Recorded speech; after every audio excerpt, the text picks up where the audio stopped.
Сәлеметсіңдер ме, балалар? Бүгін біз 18-ші сабақты өтетін боламыз.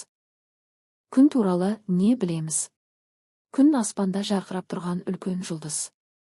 Ол бізге жарық пен жылу береді. Күннің арқасында өсімдіктер өседі. Жер жылы болады. Адамдар мен жануарлар өмір сүреді. Күн өте ыстық. Оған жақындауға болмайды. Сондықтан күн бізден алыс орналасқан.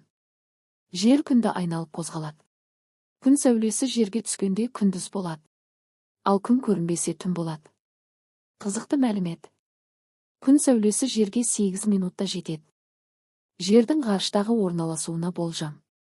Жер күнге жақын орналасса, онда жер өте қатты қызар еді. Су буланып кетер еді. Өсімдіктер өсе алмас еді.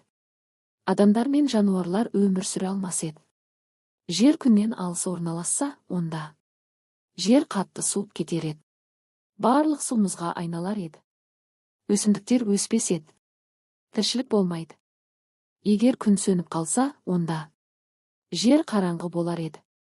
Өте суық болар еді. Жерде өмір тоқтар еді. Айды неліктен табиғи серік деп атайды? Айды табиғи серік деп атайды.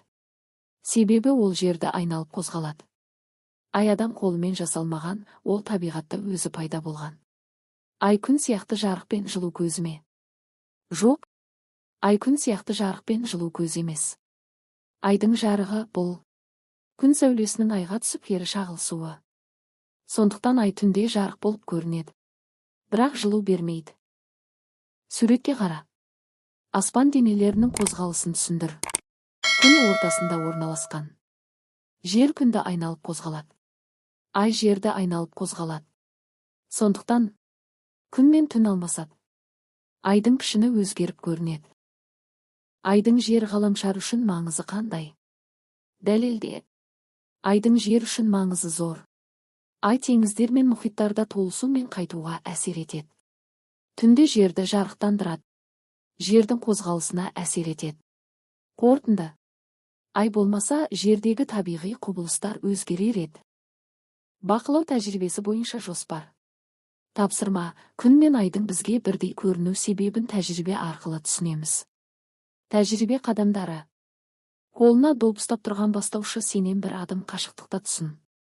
Осы қашықтықтан доптың көлемін өлше. Бастаушы сенен 2 адым қашықтыққа алыстайды. Осы қашықтықтан доптың көлемін өлше. Нәтижені жаз. Доп алыстай түскен сайын кішірейіп көрінеді. Қорытынды. Бізге күн мен айдың көлемдері бірдей болып көрінеді, өйткені олар өте алыс орналасқан. Көзге бірдей мөлшерде көрінетіндей қашықтықта орналасқан. Шын мәнінде күн әлдеқайда үлкен. Ай күнге қарағанда кіші, бірақ ол бізге алыстан көрінгенде күнмен шамамен бірдей көлемде сияқты болып көрінеді. Айдың бетін жасау тәжірибесі. Қажетті заттар. Тостаған немесе ыдыс. Ұн. Кішкентай тастар немесе жаңғақ бөліктері, метеорит ретінде. Тәжірибе қадамдары. Тостағанға ұн құй, бұл айдың беті болады. Ұнды біркелкі етіп жай. Кішкентай тастарды немесе жаңғақтарды ұнның үстіне лақтыр, бұл метеориттер айға соғылып жатқанын көрсетеді. Тастар түскен жерлерде шағын ойықтар пайда болады, бұл кратерлер деп аталады. Көзбен бақыла, әр тастың түсіруінен жаңа кратер пайда болады. Қорытынды. Айдың бетінде көп кратерлер бар. Себебі оған метеориттер жиі соғады. Және айда су немесе жел жоқ, сондықтан кратерлер ұзақ уақыт сақталады. Ай сөзі туралы. Ай бұл тек аспан денесі ме? Иә, ең бірінші мағынасы жерді айналып жүретін аспан денесі. Бірақ кейде ай сөзі басқа мағыналарда да қолданылады. Мысалы, ай сәулесі күн сәулесінің айға түсуі. Айдың нұры жарық дегенді білдіруі мүмкін. Айды толған айдан қалай ажыратуға болады? Толған ай айдың толық дөңгелек пішіні көрінеді, жарық толы.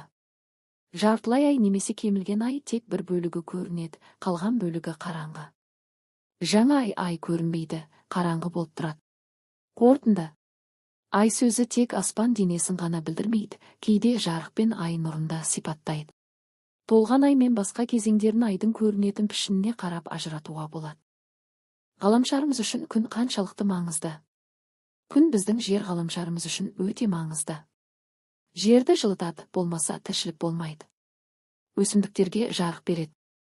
Теңіздер мен мұхиттағы толысу мен қайтуға әсер етеді. Адамдар мен жануарлардың тіршілігіне қажет. Қорытынды, күн болмаса, жерде өмір болмайды. Ай дегеніміз не? Ай жерді айналып жүретін табиғи серік. Ол күннің сәулесін шағылыстырып жарық береді, бірақ жылу бермейді. Айдың бетінде кратерлер бар, олар метеориттердің соғуынан пайда болады. Айдың пішіні әртүрлі: толған ай, жарты ай, жаңа ай. Осымен балалар, сабағымыз аяқталды. Келесі сабақты көру үшін менің каналыма тіркеліп, лайк басып пікір жазуды ұмытпа.